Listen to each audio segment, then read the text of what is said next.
Hello दोस्तों, स्वागत है आपका हमारे चैनल यूपी एग्ज़ाम क्विज़र में। दोस्तों, आज के वीडियो में हम 19 जुलाई से संबंधित उत्तर प्रदेश करंट अफेयर और इसके अलावा यूपी एग्ज़ाम्स के लिए मोस्ट इंपॉर्टेंट करंट अफेयर के क्वेश्चंस को डिस्कस करेंगे और हर एक क्वेश्चन से रिलेटेड आपको फैक्ट भी बताएंगे। और वीडियो के अंत में हम आपसे एक क्वेश्चन भी पूछेंगे जिसका जवाब आपको कमेंट बॉक्स में देना है। और अगर आपको इसकी PDF डाउनलोड करनी है तो आप हमारे टेलीग्राम ग्रुप से इसकी PDF डाउनलोड कर सकते हैं। टेलीग्राम ग्रुप की लिंक आपको वीडियो के डिस्क्रिप्शन में मिल जाएगी। तो चलिए शुरू करते हैं। आज का सेशन शुरू करने से पहले हम कल के क्वेश्चंस का रिवीजन करेंगे। कल का पहला क्वेश्चन है, भारत अपनी पहली पॉड टैक्सी को नोएडा एयरपोर्ट और नोएडा फिल्म सिटी के बीच चालित करेगा। पॉड टैक्सी प्रति कार कितने यात्रियों को समायोजित कर सकती है? तो इसका जो करेक्ट आंसर है वो है ऑप्शन नंबर सी, 4 से 6 लोगों को। यानी जो पॉड टैक्सी है उसमें 4 से 6 लोग जो है बैठकर यात्रा कर सकते हैं। अगला क्वेश्चन है, प्रत्येक वर्ष दुनिया भर में विश्व अंतर्राष्ट्रीय न्याय दिवस कब मनाया जाता है? तो ये मनाया जाता है 17 जुलाई को। यानी ऑप्शन नंबर बी इसका करेक्ट होगा। अगला क्वेश्चन है, और दोस्तों उत्तर प्रदेश करंट अफेयर की लास्ट 6 मंथ की जो हमने PDF तैयार की है उसे आप लोग इस वीडियो के डिस्क्रिप्शन में जो लिंक दी गई है उससे डाउनलोड कर सकते हैं। और इस PDF की जो यहाँ पर फीस रखी गई है वो मात्र 21 रुपये इसकी फ़ीस रखी गई है। और दोस्तों जब आप इसे डाउनलोड करेंगे तो ये जो PDF है वो आपके ईमेल पर भेज दी जाती है। तो वहाँ से आप ईमेल पर जाकर के इस PDF को प्राप्त कर सकते हैं। अगला क्वेश्चन है, किस राज्य में इलेक्ट्रिक बाइक टैक्सी योजना लॉन्च की?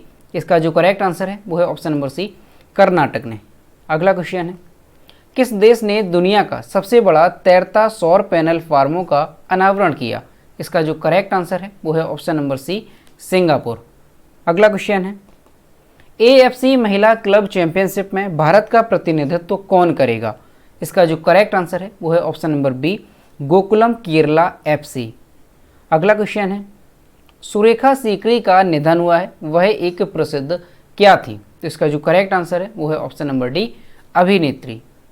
अगला क्वेश्चन है, किस देश ने अंतरिक्ष में उगाए धान की पहली फसल को धरती पर पहुंचाया?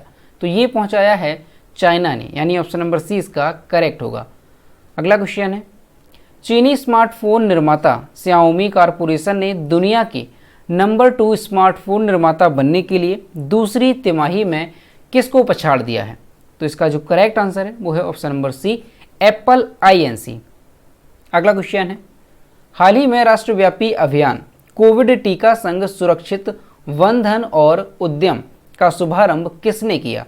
तो ये किया है अर्जुन मुंडा ने। यानी ऑप्शन नंबर 20 का करेक्ट होगा। अब दोस्तों शुरू करते हैं आज का सेशन।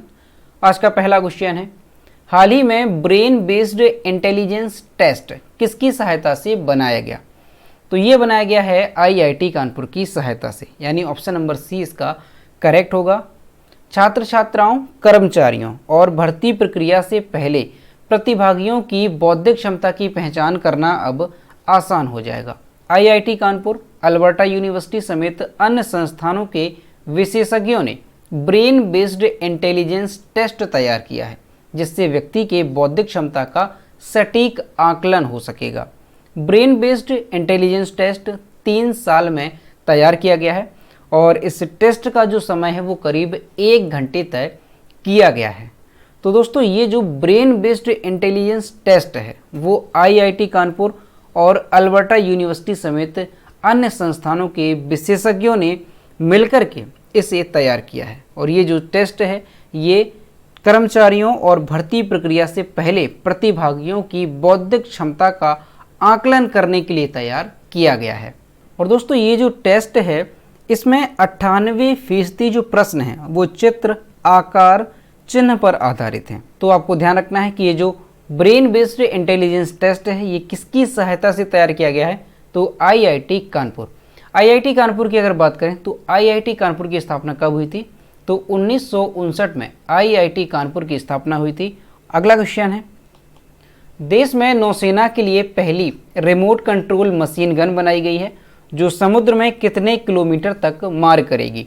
तो ये करेगी 1.7 किलोमीटर तक मार। यानी ऑप्शन नंबर ए इसका करेक्ट होगा।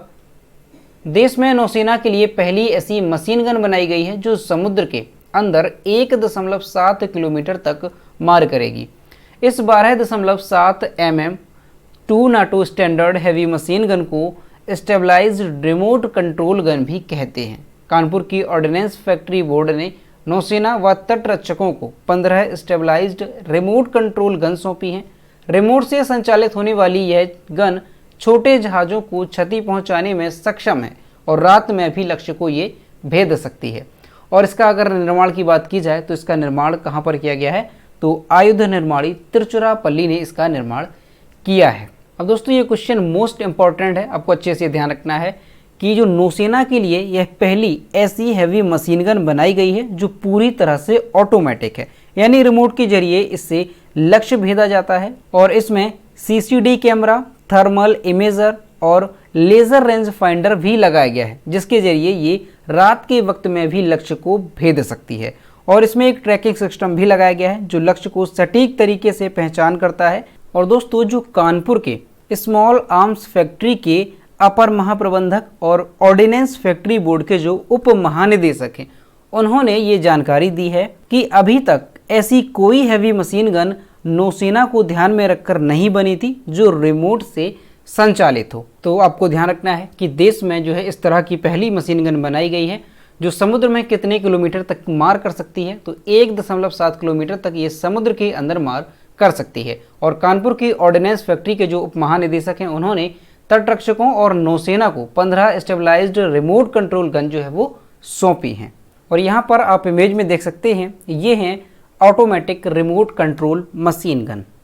अगला क्वेश्चन है, निम्नलिखित में से किसने उत्तर प्रदेश के जेवर में एक हवाई अड्डे के विकास के लिए नोएडा इंटरनेशनल एयरपोर्ट लिमिटेड के साथ एक शेयर धारक समझौते पर हस्ताक्षर किए हैं? तो इसका जो करेक्ट आंसर है वो है option number B, Zurich airport international AG। Zurich airport international AG ने उत्तर प्रदेश के जेवर में एक हवाई अड्डे के विकास के लिए नोएडा इंटरनेशनल एयरपोर्ट लिमिटेड यानी NIAL के साथ एक शेयर धारक समझौते पर हस्ताक्षर किए हैं। NIAL के पास Yamuna international airport private limited में एक स्वर्ण हिस्सेदारी और ज्यूरिख एयरपोर्ट इंटरनेशनल AG की 100% सहायक कंपनी होगी। परियोजना का पहला चरण 2023 तक चालू होना है। तो दोस्तों आपको ध्यान रखना है कि ज्यूरिख एयरपोर्ट इंटरनेशनल AG ने उत्तर प्रदेश के जेवर में एक हवाई अड्डे के विकास के लिए नोएडा इंटरनेशनल एयरपोर्ट लिमिटेड के साथ जो है समझौते पर हस्ताक्षर किए हैं। अगला क्वेश्चन है, भारत ने वर्ष 2023-24 तक पेट्रोल के साथ कितने प्रतिशत एथेनॉल ब्लेंडिंग का लक्ष्य रखा है? तो ये रखा है 20% का, यानी ऑप्शन नंबर ए इसका करेक्ट होगा। भारत ने वर्ष 2023-24 तक पेट्रोल के साथ 20% एथेनॉल ब्लेंडिंग का लक्ष्य रखा है। भारत ऐसे वाहनों के संचालन का पक्षधर है जो 100% एथेनॉल से संचालित हो सकें। पेट्रोल और डीजल से चलने वाले वाहनों के उपयोग को कम करने के लिए सरकार बिजली से चलने वाले वाहनों के प्रयोग पर जोर दे रही है।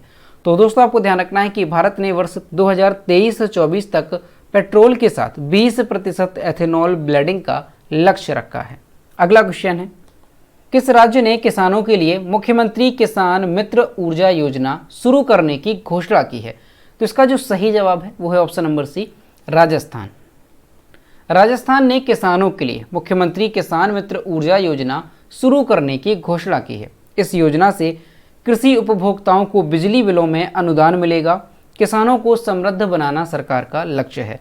तो दोस्तों आपको ध्यान रखना है कि मुख्यमंत्री किसान मित्र ऊर्जा जो योजना है वो किस राज्य सरकार ने शुरू की है? तो ये राजस्थान सरकार ने शुरू की है। और इसका लक्ष्य क्या है? तो इस योजना से कृषि उपभोक्ताओं को बिजली बिलों में अनुदान दिया जाएगा। अब दोस्तों इसे राजस्थान ने शुरू किया है, तो राजस्थान के बारे में जानते हैं।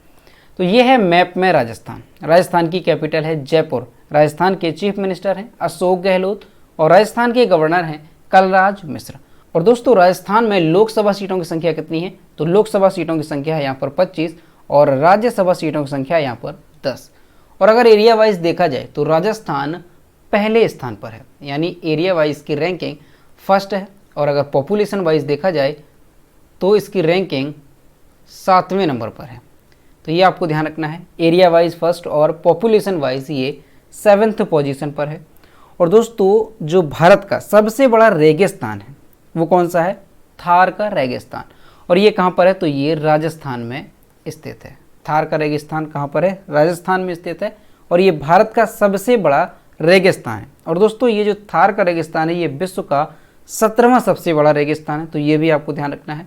भारत का ये पहला है और विश्व का ये 17वां सबसे बड़ा रेगिस्तान है। तो ये सारी चीज़ें राजस्थान से रिलेटेड आपको अच्छे से ध्यान रखनी है।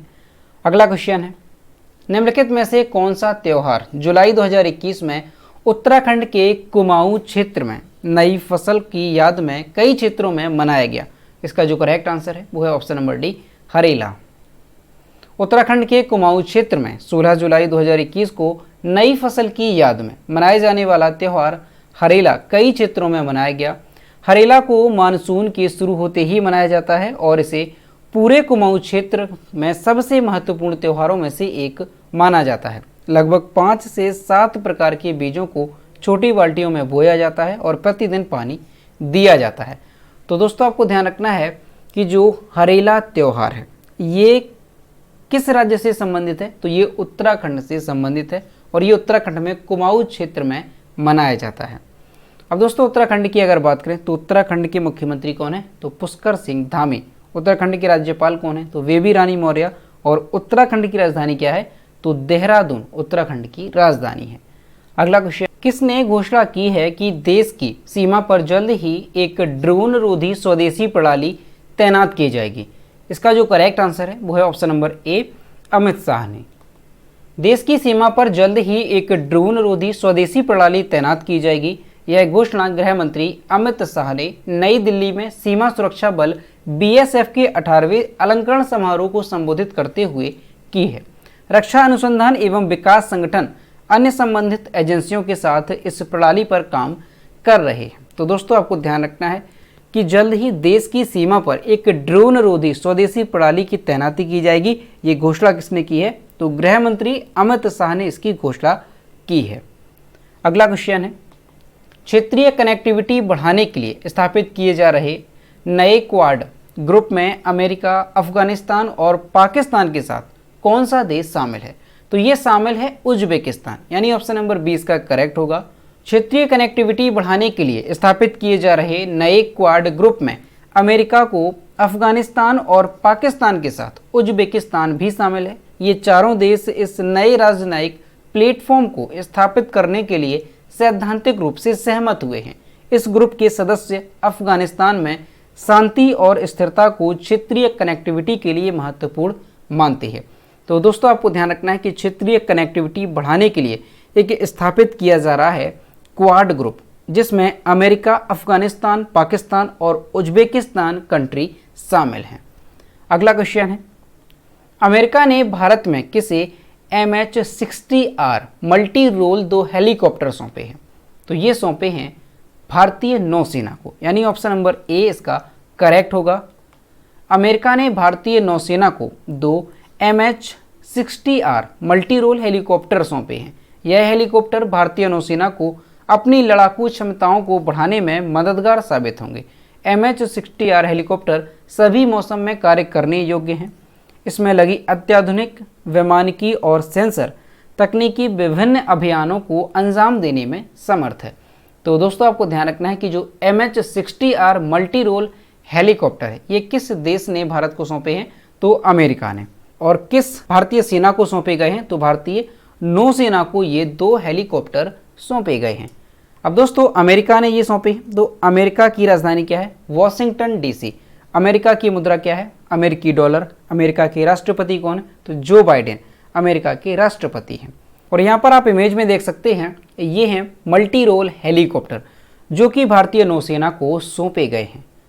अगला क्वेश्चन है, हाल ही में हरियाणा सरकार को केंद्र सरकार से किस शहर में सांस्कृतिक केंद्र स्थापित करने की सैद्धांतिक मंजूरी मिल गई है? तो इसका जो करेक्ट आंसर है वो है option number C, Kurukshetra. Haryana सरकार को केंद्र सरकार से कुरुक्षेत्र में सांस्कृतिक केंद्र स्थापित करने की सैद्धांतिक मंजूरी मिल गई है। केंद्र और हरियाणा सरकार अंतर्राष्ट्रीय सूरजकुंड शिल्प मेला को एक भव्य आयोजन के रूप में विस्तारित और विकसित करने के लिए मिलकर काम करेंगे। तो दोस्तों आपको ध्यान रखना है कि हरियाणा सरकार को केंद्र सरकार ने कुरुक्षेत्र में एक सांस्कृतिक केंद्र स्थापित करने के लिए मंजूरी दे दी है। और यहाँ पर हरियाणा की बात है तो हरियाणा के बारे में जानते हैं।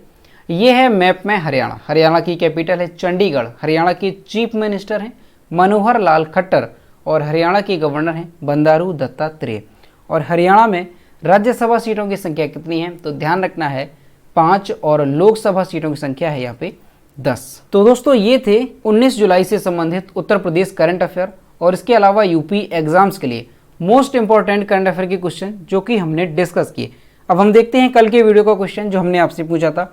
तो ये है कल के वीडियो का क्वेश्चन जो हमने आपसे पूछा था, किस राज्य में देश का पहला ग्रेन एटीएम खोला गया।